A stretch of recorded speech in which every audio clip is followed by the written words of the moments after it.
Hi friends, मैं बाल मुकुंद पंड्या। आज आपके लिए जो आपको बेसब्री से इंतज़ार था वो स्टेप बाय स्टेप रीडेवलपमेंट का 4th पार्ट लेके आया हूँ। सॉरी दोस्तों, काफ़ी डिले कर दिया, लेकिन कुछ इम्पोर्टेंट एक्टिविटी थी, दैट इज़ वाई ये चौथा और 5वां पार्ट लेने में थोड़ा डिले हो गया। होप कि आपने पहला पार्ट, दूसरा पार्ट और तीसरा पार्ट आपने क्लियरली वॉच कर दिया होगा। और मैं अभी डिटेल में नहीं जाऊंगा कि पहले पार्ट, दूसरे पार्ट और तीसरे पार्ट में हमने क्या क्या डिटेल मीन्स क्या डिस्कशन किया था। फिर भी आप नए हो तो मैं नीचे डिस्क्रिप्शन बॉक्स में तीन पार्ट का लिंक भेज दूंगा, सो आप डायरेक्टली उसमें से कर सकते हैं। या तो आप देखेंगे कि उसका जो टाइटल था वो इधर मैंने दे दिया है, तो आप अगर उसके हिसाब से भी आप सर्च करके मेरे चैनल से आप कर सकते हो रीडेवलपमेंट का 1, 2, 3 पार्ट। दोस्तों ये भी मैंने देखा है कि रीडेवलपमेंट के बारे में यूट्यूब में ऐसा सिस्टमेटिक आपको समझाने वाला वीडियो मैंने नहीं देखा है मेरे अलावा। सो दोस्तों प्लीज़ आप ध्यान से, शांति से पार्ट 1, पार्ट 2, पार्ट 3 और अभी पार्ट जो चौथा है उसको वॉच करना और दोस्तों के साथ शेयर करना। आपकी कमेंट्स मेरे लिए बहुत ही मायने रखती है। आप जो क्वेश्चन पूछते हो उसका मैं ट्राई करता हूँ वो जल्दी से जल्दी जवाब दूँ और आपका कोई कंसर्न हो तो उसको सॉल्यूशन भी दे पाऊँ।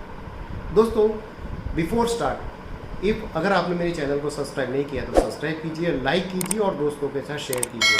दोस्तों आप में से काफ़ी लोग मेरे वीडियो देखते हैं पर उसमें से 10% ही सब्सक्राइबर है।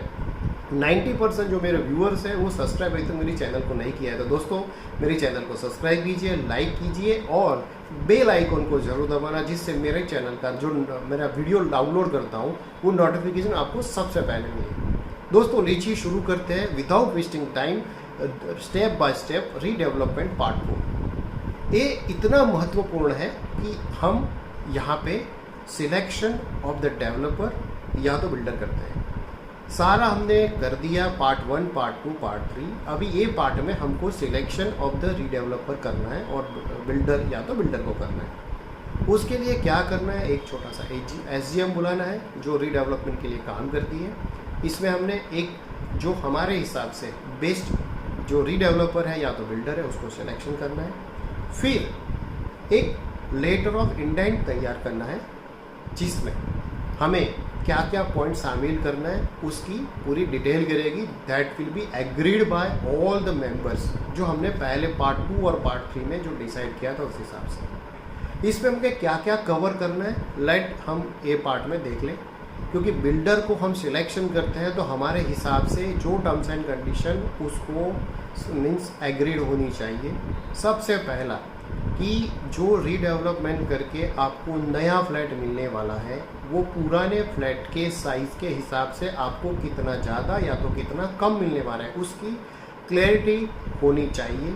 अगर किसी को ज़्यादा उससे चाहिए तो पर स्क्वायर फीट कितना एडिशनल कॉस्ट देना पड़ेगा या तो कितना रेशियो ज़्यादा देने वाला है वो पूरे क्लैरिफाई होना है चाहिए, जिसकी वजह से फ्यूचर में कोई प्रॉब्लम ना हो। तो that point is very important to mention in the letter. उसके बाद आपको कितने साल के बाद पोजीशन मिलेगा।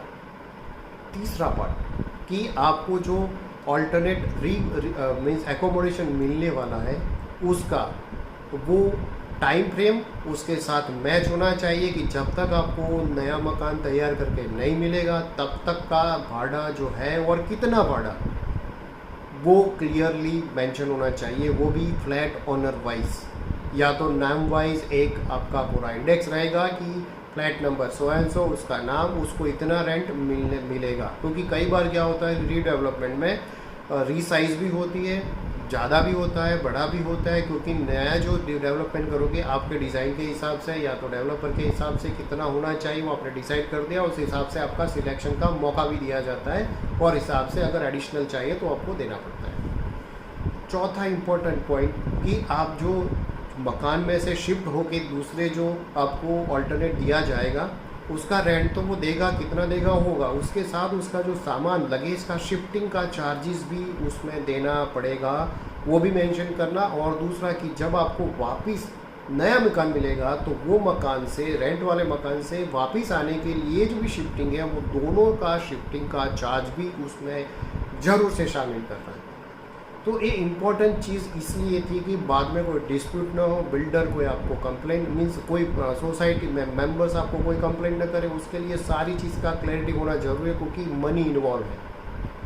बाद में मैंने कई देखा है कि इतने डिस्प्यूट खड़े हो जाते हैं कि बिल्डर और मेंबर्स के बीच में इतना हो जाता है कि कई बार ये फ्लैट होल्ड चली जाती है और आपको जो पोजीशन मिलना चाहिए वो पोजीशन का टाइम अवधि बढ़ जाती है, फिर रेंट लेना बंद हो जाता है और बहुत सारे प्रॉब्लम फिर खड़े हो जाते हैं। इसलिए बिफोर स्टार्ट एनीथिंग डॉक्यूमेंटेशन करना बहुत ही ज़रूरी है। उसके बाद ये सारे लेटर के साथ मेंबर वाइज एक पूरा लेटर तैयार किया जाता है with all the details, developer को दिया जाता है, डेवलपर का एग्रीमेंट होता है और वो एग्रीमेंट की कॉपी, एक कॉपी डेवलपर के पास रहती है और दूसरी कॉपी फॉर फ्लैट जिसका फ्लैट है उसको दी जाती है, और उसकी एक डुप्लीकेट कॉपी मेरे हिसाब से एसजीएम भी साथ में रखती है कि कॉमन चीज़ एक ही फाइल में रहे।